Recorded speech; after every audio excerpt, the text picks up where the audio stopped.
Happy Saturday to everybody. So this week we are going to talk about the release. The release is one of the most fundamentally important parts of the golf swing.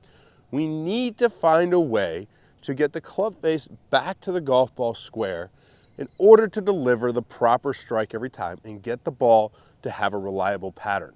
So this week we are going to talk about different releases into the golf ball and how they add up and affect your golf swing. So the first thing that we have to understand is rate of closure, okay? So people talk about having a passive face versus a non-passive face through impact, and we are going to address what makes that happen. A slow rate of closure has to do with how much the club head releases through the strike. Now, for a player that's getting in here and has that club face under control, shallowing behind them, working into the golf ball, that is going to be a much slower rate of closure than the player who has a wide open club face that needs to get everything shut down late. So I try and get all my players into a position where the shaft is working in a good fashion into the golf ball, okay?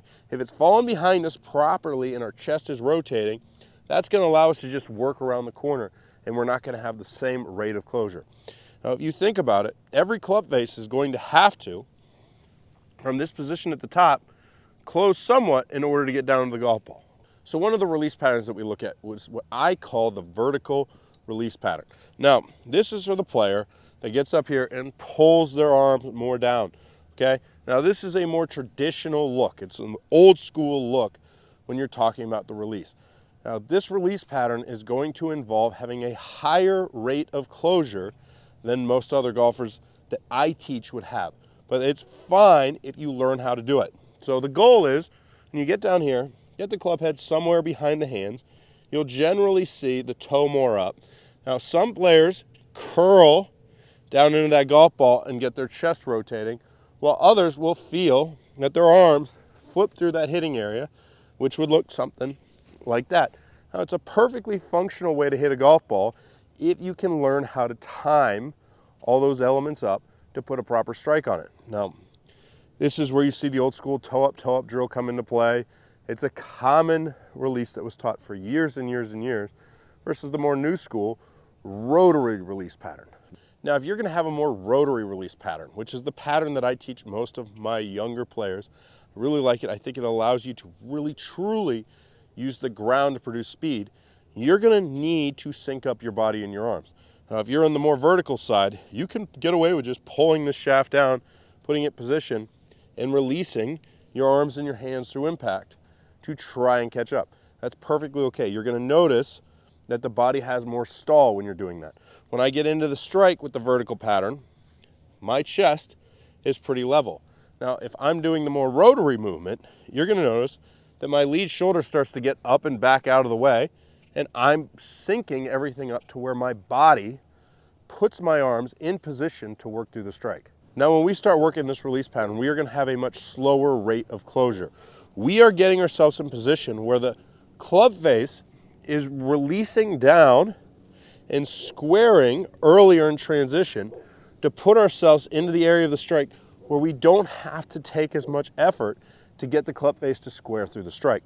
It is all done through flexing out the wrist, the grip, forearm movements. Everything is getting in position to have that nice passive release. In terms of the arm-body connection, one of the things that you really notice is my players get in here, they get up to the top, and they keep this lead arm connected to their chest while they're rotating their body.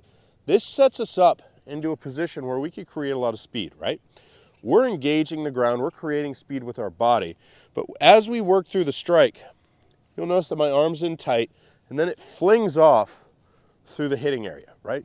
So I do have a release, my arm flings, but I don't feel that I'm really getting in here just throwing my hands and my arms at the golf ball. Everything's in order, and I will feel a spring of my lead arm off my chest through the strike, which is the whole key and the whole goal of the more rotary release pattern.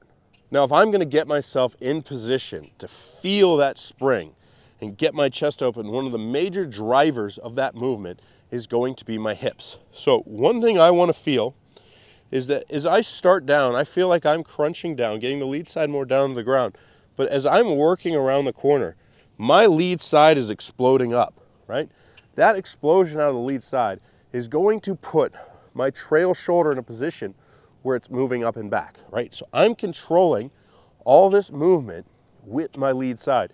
And if I keep everything sequenced up, I'm gonna be able to achieve that goal and not have everything get out of sequence. All right, so one of the things you'll notice if you're looking on video, if you're on the more vertical release pattern side, your club is gonna be coming down on the steeper end.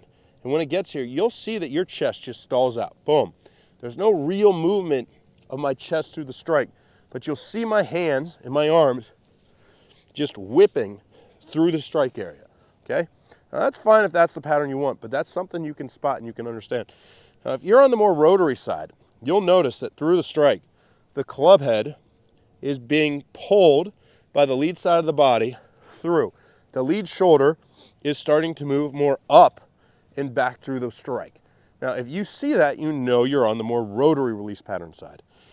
Now, I'm gonna put out a video on Tuesday, just the drills, where I give great drills to help players on whatever side of the spectrum they're on, clean up their release pattern. And if you want to move towards the other, I'm gonna help take you down that path as well. Thank you guys for watching. Hopefully you check out the video Tuesday.